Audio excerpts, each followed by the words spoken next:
it's Ro. Welcome to another Nerdy Nummies.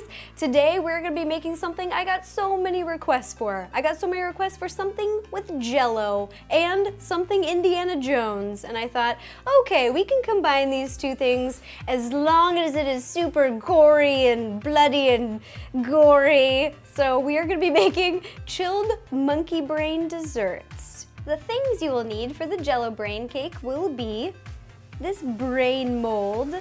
I found this online, so I'll put a link down below that you can go check out and get one if you like. You can also find them at Halloween stores. They're very common at Halloween stores.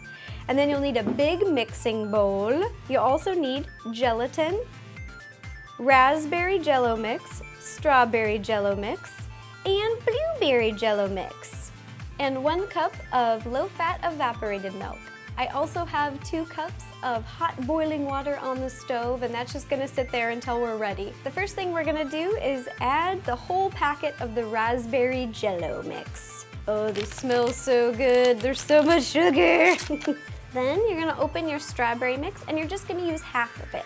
Now you're gonna add half of the blueberry, and the reason I'm using these colors, half of this color, half of that color, is because it makes a really cool brain color. You'll see what I'm saying. Now you're gonna add 3 teaspoons of gelatin, and the reason you add gelatin is to make your Jell-O more thicker, so it's more condensed, so when we cut into the brain, it will actually hold its shape really well. There you go, mix them together. Oh yeah.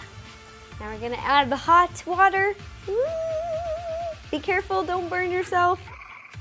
And I'm just taking a wooden spoon, and you're just gonna keep mixing it together until all the crystals are dissolved.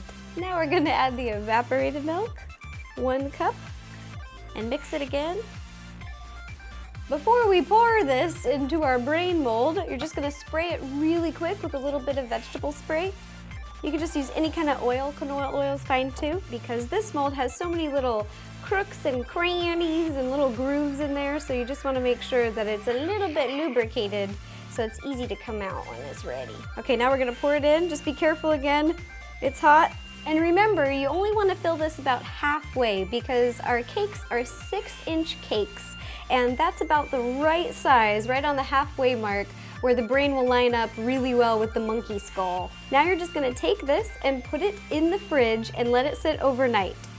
Now that the Jell-O is in the fridge, we are gonna make our chocolate monkey cake. I got the idea for this recipe on a really cool blog called Bubble and Sweet. I'll put a link down below so you can go check it out. She made this really cool cake, and it was on Reddit, and I was like, I gotta make one for me. All right, so what you're gonna need to do is bake 4 small chocolate cakes. I used a 6-inch round cake pan, so they're pretty small. This is why we only filled the Jell-O mold halfway, because we want the brain to sit in the middle of this. So this is the perfect size. This is a 6-inch by 2-inch cake pan. And what I did is I pre-baked 4 chocolate cakes, and I already leveled them using the cake level, but if you've never used one of these before, all you do is line it up and just walk it through the cake.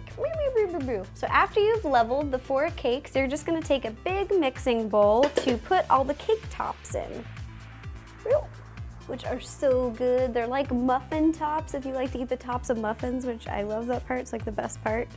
Put them all in here. And we're actually gonna use this later, so just set this aside. And now we are gonna stack these 4 flat cakes.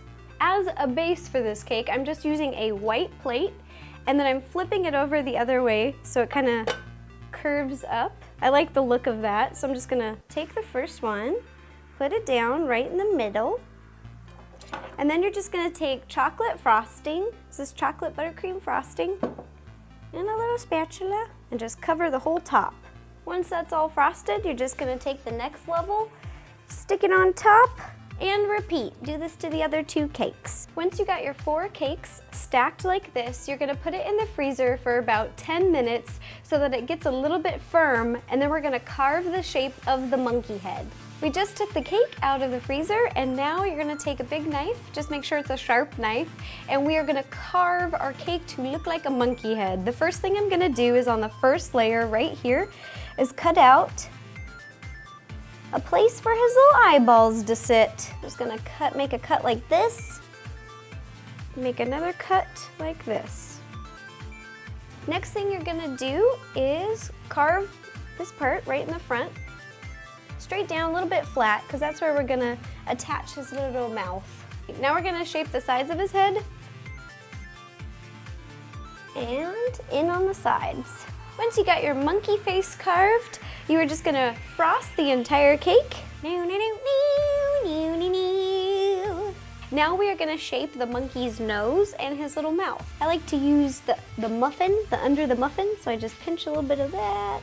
And then you're just gonna take a little bit of chocolate frosting, just put a little bit of spoonfuls in there. Now you're gonna take your hands, mix them around, and then you're gonna get a little ball. You're gonna make a little nose shape, and then you're gonna stick them on the front right underneath here. It's really, really sticky, so it should stick to the frosting. It almost acts as a glue. All right, now we're gonna go back and we're gonna make his little mouth. And then just press it down and shape it however you'd like. Now that you got those on, just cover them with frosting. Now that we've got your little nose and mouth frosted, we are going to add the fondant. The fondant I'm using is the brand Duff because I love it. It's one of my favorite fondant recipes. There's lots of recipes online though if they don't sell fondant in stores near you. I'll put a link below for some marshmallow fondant. That's really, really yummy. Okay, so first you're gonna take black fondant, just a little piece, very, very teeny, and this very smooth roller. We're rolling it on top of a piece of wax paper so that it doesn't stick to the table. So I'm just gonna roll, roll, roll, like that. Then you're just gonna peel it up and you're just gonna put it in the center of where his mouth is. Now, to get the gray fondant, what you're gonna do is you're gonna take half of this. This is 32 ounces, so you only need 16 ounces. And then you just take a little bit of the black fondant and massage them together until the color is all even. Once you got your gray fondant all mixed, just gonna take a little bit. Got a little pinch here, and we're gonna roll it out again, just like the black. And this is gonna be the bottom lip of the monkey. And what I like to do to give it a little bit of definition is roll the top back just a little bit, and then you're gonna stick this part right there. Now you go back and take your big piece of gray fondant and you're gonna roll it out. Just remember that not only does it have to come to the top, but it has to come a little bit higher, about a ½ an inch taller, because you're gonna wanna make the brain cavity for the brain to sit in. Ugh. Pick it up like so, and then I'm gonna line up his lips, wrap it around right away, and here's where you can just take your time and adjust it so that it looks just the way you want. To add some definition to his nose, you can take a little Q-tip or anything small, and you're just gonna press in where you want his nostrils to be. Now you're just gonna take scissors and cut all the way around the top so that it's level, because it's gonna be our brain cavity. Just remember you wanna leave a little bit of room from the top of the cake to the top of the fondant so that it will create the perfect brain cavity. I added little teeth. So I'll show you how to do that. You just take a little bit of white fondant and roll it in a little ball and take a sharp knife and cut off one of the ends. I'm just gonna stick it on here. Now you're gonna take a paintbrush and some food coloring dye. This one is nude, and we're just gonna paint the teeth to give them a little, give them some cavities. Now I'm just gonna add a lot of definition to the face. I'm taking this little roly tool and I'm running it down his nose. You can do whatever you want. I just like to add a lot of definition. Now I'm taking 2 little black balls of fondant, and they're gonna be the eyeballs. Now you're gonna take gray fondant, once again, the same color as your monkey, and you're gonna make eyelids and his angry eyebrow. Ding, ding, ding, ding, ding, ding, ding. Now that we got our eyebrow on there, you can either take this roly device, this little tool right here, or you can use a toothpick. Doesn't matter, anything to scratch the surface. We're just gonna go and scratch his eyebrows up, add some definition. I'm just using my little toothpick to go all around the monkey's skin to kind of make his skin look a little leathery.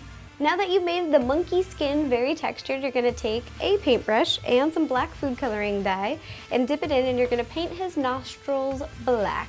And I used food coloring powder. It's just a powder form, and I took a brush and just shaded the monkey face so that it would look more like a dead monkey. Now you're just gonna take a little bit of chocolate frosting from before. I put it in a Ziploc bag. I'm just taking some scissors, snip the tip, boop, boop, boop. And we're just gonna put a little bit of chocolate frosting on the top. And a butter knife and just spread it flat. All right, now the final step. We're gonna take our jelly brain mold that we made. It is the perfect color, it looks awesome. And we're gonna put it in the top. Oh yeah, get in there. Oh yeah, oh gross. Now that we got our brain in there, I'm just gonna take the raspberry puree and fill it in. Ah, dessert, chilled monkey brains. It turned out so cool. Thanks you guys for suggesting this. I haven't done something with Jell-O before on Dirty Nummies, so this was the perfect bloody gory thing to do for Dirty Nummies. I'm pretty proud of it. Thanks guys for watching, and if you have any other ideas for any of the nutty nummies, please let me know. Leave me a comment down below and I will do my best to make it happen. Okay, bye bye.